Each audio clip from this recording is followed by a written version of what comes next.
right, so I'm going to do a quick video on day 9, Never Alone. I'm going to read Psalm 56, 8, and 9 to you. You keep track of all my sorrows. You have collected all my tears in your bottle.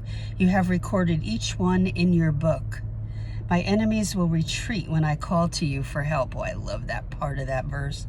This I know, God is on my side.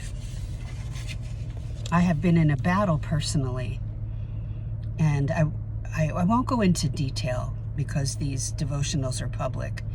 And but I have been in a battle, and I'm praying for the soul of someone, and Satan certainly doesn't want the Lord to have that soul. And so if you would pray with me, if you watch this video, for this person that I'm praying for in my life right now.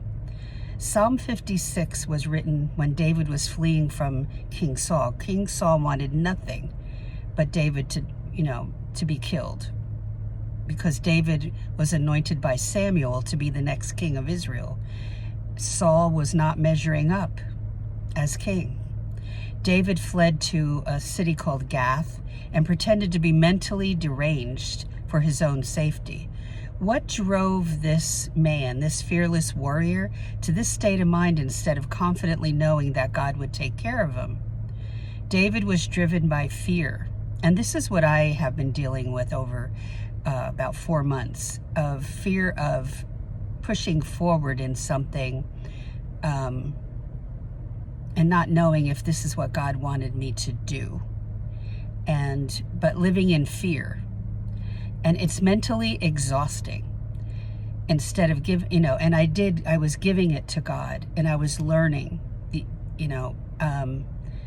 David was exhausted, and he knew that if King Saul found him, he would be killed immediately. Fear cancels out faith.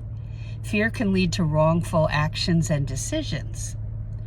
We've got to breathe, trust God, and it's just so hard sometimes in our flesh to trust God. And that's the thing.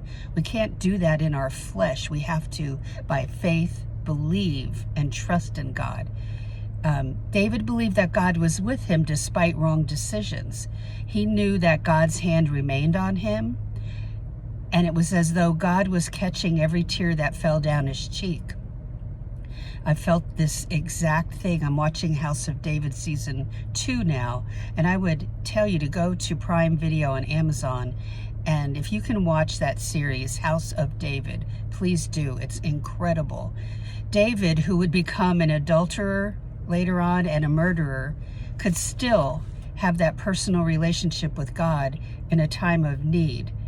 And this was a man that God said, he's after my own heart. Yet David was a sinner and needed God's mercy multiple times in his life.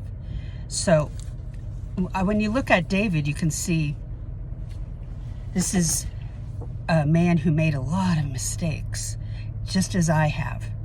And so the fact that God still is merciful to me and long-suffering is amazing. And he is with you too. Remember that. Have a great day today, and I'll talk to you in the next video.